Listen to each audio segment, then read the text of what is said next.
নমস্কাৰ আপোনালোক সকলোকে পুনৰবাৰ আপন নিউজৰ অন্য এটা ভিডিঅ' লৈ স্বাগতম জনাইছো।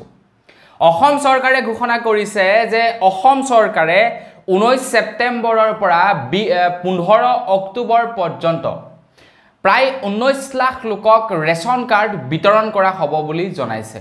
প্ৰায় 19,92,167 গৰাকী নতুন হিতাধিকাৰীক ৰেচন কাৰ্ড প্ৰদান কৰা হ'ব আৰু আবেদন কৰিব লাগিব 19 ছেপ্টেম্বৰৰ পৰা 15 অক্টোবৰলৈকে। তো আপোনালোকৰ যদি ৰেচন কাৰ্ড নাই, আপোনালোকৰ ৰেচন কাৰ্ডত যদি আপোনালোকৰ ঘৰৰ কোনো সদস্যৰ নাম যদি অন্তৰ্ভুক্ত হৈ থকা নাই, তেন্তে আপোনালোকেনো কেনেকৈ ৰেচন কাৰ্ড লাভ কৰিব, সকলোকেইটা প্ৰসেস মই আপোনালোকক আজিৰ এইটো ভিডিঅ'ত জনাম। তো ভিডিঅ'টো বিৰাট ইনফৰমেটিভ হ'ব, শেষলৈকে চাই থাকিব। মই শ্ৰীপাঞ্জিত গগৈ, আপোনালোকে চাই আছে আপোন নিউজ। আহক আৰম্ভ কৰোঁ আজিৰ ভিডিঅ'। আগবাইছোঁ আজিৰ খবৰটোৰ ফালে আগবঢ়াৰ আগতেই আপোনালোকক এটা ৰিকুৱেষ্ট কৰিব বিচাৰোঁ, যদি খবৰটো চাই আপোনালোকৰ অকণমান হ'লেও ভাল লাগে তেন্তে লাইক এটা কৰিবলৈ কিন্তু নাপাহৰিব। তো বহু লোকে কমেণ্ট কৰে যে মেইন কথাটোতকৈ খবৰটো মানে বাহিৰা কথাবিলাক খুব কম ক'বা, খবৰটো আৰু যিমান পাৰা শ্বৰ্ট কৰিবলৈ ট্ৰাই কৰিবা। এতিয়া কি হৈ যায়, মই আপোনালোকক যদি মেইন খবৰটো জনাই দিওঁ, মানে দীঘলীয়া নকৰাকৈ ভিডিঅ'টো খুব বেছিতকৈ বেছি 15 ছেকেণ্ড, 20 ছেকেণ্ড বা 30 ছেকেণ্ডৰ হ'ব। এতিয়া এই গেলা গৰমত ইমান কষ্ট কৰি আপোনালোকৰ কাৰণে ভিডিঅ'টো বনাইছোঁ, যদিহে 15 ছেকেণ্ড 20 ছেকেণ্ড হয়, তো এই 15-20 ছেকেণ্ডত মই কেই টকা পাম ভিডিঅ'টো বনাই। তো সেইকাৰণে কি কৰোঁ, ভিডিঅ'টো অকণমান দীঘলীয়া কৰোঁ, বেছিও নহয়, 3 মিনিট বা 4 মিনিট ভিডিঅ'টো কৰিবলৈ ট্ৰাই কৰোঁ, যাতে ভিডিঅ'টো যে মই বনাইছোঁ এই গেলা গৰমত ইনফৰমেশ্যনটো লৈ অকণমান হ'লেও যাতে মোৰ কিবা এটা লাভ হয়। তো তাৰ কাৰণে কি কৰোঁ, ভিডিঅ'টো অকণমান দীঘলীয়া কৰিবলৈ ট্ৰাই কৰোঁ। বাকী 3-4 মিনিট সময়হে আপোনালোকে গেম খেলি বা অন্য ভিডিঅ' চাই, আপোনালোকে বেলেগ নালাগে ব্লগ ভিডিঅ' চাই আপোনালোকে ঘণ্টা ঘণ্টা সময় নষ্ট কৰি দিয়ে। এটা ইনফৰমেটিভ খবৰ পাবৰ কাৰণে 3 মিনিট সময় নষ্ট কৰাটো মোৰ মতে কোনো বেয়াৰ কথা নহয়।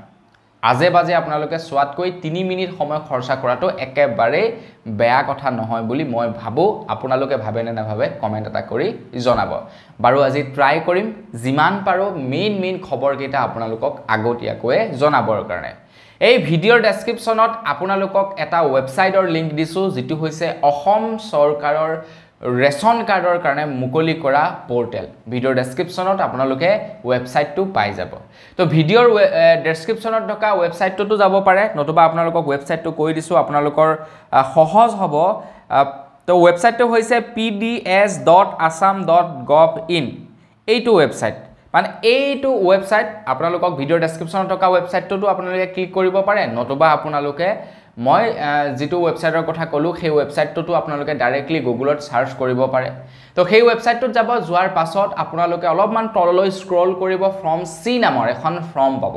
সেই ফৰ্মখনত ক্লিক কৰি দিয়াৰ লগে লগে আপোনালোকৰ ফৰ্মখন ডাউনলোড হৈ যাব। ইংলিছ, অসমীয়া আৰু বেংগলী এই 3টা মাধ্যমত আপোনালোকে ফৰ্মখন পাব। যিখন ফৰ্ম আপোনালোকৰ সুবিধা হয় পূৰাবৰ কাৰণে সেই ফৰ্মখন আপোনালোকে ডাউনলোড কৰিব। ফৰ্মখন ডাউনলোড কৰাৰ পাছত একদম অকণো ভুল নোহোৱাকৈ আপোনালোকে ফৰ্মখন ফিলআপ কৰিব। যদি নিজে নোৱাৰে, ঘৰৰ ওচৰৰ কাৰোবাৰ সহায় লৈ ল'ব ফৰ্মখন ফিলআপ কৰিবৰ কাৰণে, কিন্তু শুদ্ধ হ'ব লাগিব। ফৰ্মখন শুদ্ধকৈ ফিলআপ কৰিব। ফিলআপ কৰাৰ পাছত আপুনি যদি গাঁৱৰ মানুহ, তেন্তে আপোনালোকে কি কৰিব, সেই ফৰ্মখন আপোনালোকৰ গাঁও পঞ্চায়তত গৈ জমা কৰিব, যদি আপুনি গাঁৱৰ মানুহ হয়। যদি আপোনালোকে চহৰ অঞ্চল বা নগৰ অঞ্চলৰ মানুহ হয়, তেন্তে পৌৰসভা বা পৌৰ নিগমৰ অফিচত বা কাৰ্যালয়ত গৈ আপোনালোকে ফৰ্মখন জমা কৰিব। কোনো ধৰণৰ আপোনালোকে ৱাৰ্ড মেম্বাৰক ফৰ্মখন দিয়াৰ প্ৰয়োজন নাই, কাৰণ এতিয়াতো ৱাৰ্ড মেম্বাৰো নাই। পূৰ্বৰ ৱাৰ্ড মেম্বাৰক আপোনালোকে ফৰ্ম দিয়াৰ প্ৰয়োজন নাই, কাৰণ তেওঁলোকে আপোনালোকৰ পৰা 100-200 টকা এটা পইচা লৈ এনেই ফৰ্মখন পেলাই থ'ব, যিহেতু তেওঁলোক বৰ্তমান কৰ্মৰত অৱস্থাত নাই। ৱাৰ্ড মেম্বাৰটো এতিয়া নাই ন, ৱাৰ্ড মেম্বাৰ গ'ল। গতিকে আপোনালোকে কি কৰিব, ডাইৰেক্টলি আপোনালোকৰ পৌৰসভা, পৌৰ নিগম বা আপোনালোক যদি গাঁও পঞ্চায়তৰ মানুহ হয়, গাঁও পঞ্চায়তত গৈ ফৰ্মখন জমা কৰিব, শুদ্ধকৈ কিন্তু জমা কৰিব। এতিয়া কি কি নথি লাগিব, কি নালাগিব, সেইবিলাকৰ বিষয়ে আপোনালোকক জনাই দিওঁ। প্ৰথম কথা হৈ গ'ল যে আপোনালোকে শুদ্ধকৈ ফৰ্ম চিখন ফিলআপ কৰিব লাগিব লগত আধাৰ কাৰ্ডৰ কপি থাকিব লাগিব ভোটাৰ কাৰ্ডৰ ভোটাৰ কাৰ্ড আপোনালোকৰ থাকিব লাগিব বা ভোটাৰ তালিকা থাকিব লাগিব যিকোনো এটা হলে হল ভোটাৰ কাৰ্ডখন নাথাকিলেও ভোটাৰ তালিকাত আপোনালোকৰ নাম থাকিলেও হল ঠিকনাৰ প্ৰমাণপত্ৰ লাগিব আপোনালোকৰ স্থায়ী বাসিন্দাৰ কিবা এটা প্ৰমাণপত্ৰ লাগিব পৰিয়ালৰ সকলো সদস্যৰ ফটো যাৰ যাৰ নাম আপোনালোকে ফ্লাপ কৰিব সকলো সদস্যৰ ফটো আৰু বেংক একাউণ্টৰ সবিশেষ এতিয়া প্ৰত্যেকৰে বেংক একাউণ্ট নালাগে কেৱল আপোনাৰ বেংক একাউণ্টটো হলেই হ'ব ঘৰৰ মুৰব্বী গৰাকীৰ বেংক একাউণ্ট হলে হল সকলোৰে বেংকৰ একাউণ্টৰ প্ৰয়োজন নাই সেই কেইটা বস্তু আপোনালোকে লৈ মই যি কেইটা স্থানৰ কথা কলো তাত গৈ আপোনালোকে ফৰ্ম কেইখন জমা দি থৈ আহিব আপোনালোকৰ ৰেশন কাৰ্ড ফৰ্ম ফিলআপ হৈ যাব এইবাৰ বুলি নহয় অনলাইন মাধ্যম নাই সম্পূৰ্ণ অফলাইন মাধ্যমত আপোনালোকে ৰেশন কাৰ্ড আবেদন কৰিব লাগিব এতিয়া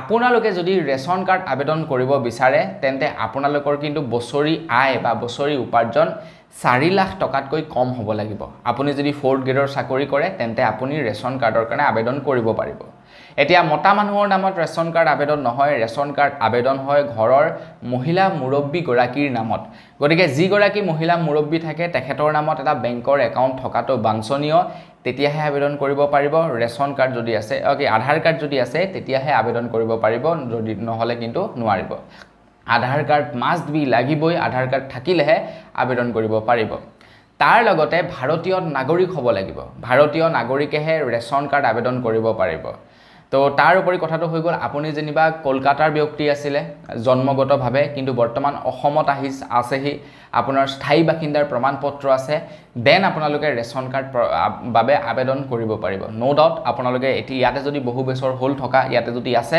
তেন্তে ইয়াতে আপোনালোকে ৰেশন কাৰ্ডৰ কাৰণে আবেদন কৰিব পাৰিব বুলি জনাইছে তো 15 তাৰিখ হৈছে লাষ্ট ডেট 15 তাৰিখৰ আগত ৰেশন কাৰ্ড আবেদন কৰক 19 লাখ মানুহক ৰেশন কাৰ্ড প্ৰদান কৰিব বুলি জনাইছে অসমৰ মুখ্যমন্ত্ৰী ডক্টৰ হিমন্ত বিশ্ব শৰ্মাদেৱে মোৰ মতে এই ৰেশন কাৰ্ড অৰুণোদয় আঁচনি বা চৰকাৰী যিমান বিলাক আঁচনি থাকে সকলোবিলাক অনলাইন মাধ্যমত আবেদন কৰিব পৰা প্ৰক্ৰিয়াটো কৰি দিব লাগে আমি অনলাইনত আবেদন কৰিলো সেইফালে কোনোবা মানুহ বহি থাকিব তো তেওঁলোকে ভেৰিফাই কৰিব তাৰ পিছত তেওঁলোকৰ নাম অন্তৰ্ভুক্ত হৈ যাব যেতিয়াই নেকি অফলাইন পদ্ধতিটো আহি যায় তেতিয়া তাতে পইচাৰ খেল আহি যায় হয় না নহয় বলে 500 টকা দে 1000 টকা দে চাহ খৰচ তামুল খৰচ এইবিলাক আহি যায় গতিকে অসম চৰকাৰলৈ অনুৰোধ এইবিলাক বস্তু পাৰিলে অনলাইন কৰিব তেতিয়া স্বচ্ছ আৰু নিকা হয় ওপৰত যি কেইজন ব্যক্তি বহি থাকিব তেওঁলোকে না কাৰোবাক চিনি পাব না কাৰোবাক জানিব তো তেওঁলোকে ডকুমেন্ট চাব সকলোবিলাক ঠিক আছে এপ্ৰুভ কৰিব তেওঁলোকৰ নামত ৰেশন কাৰ্ড আহি যাব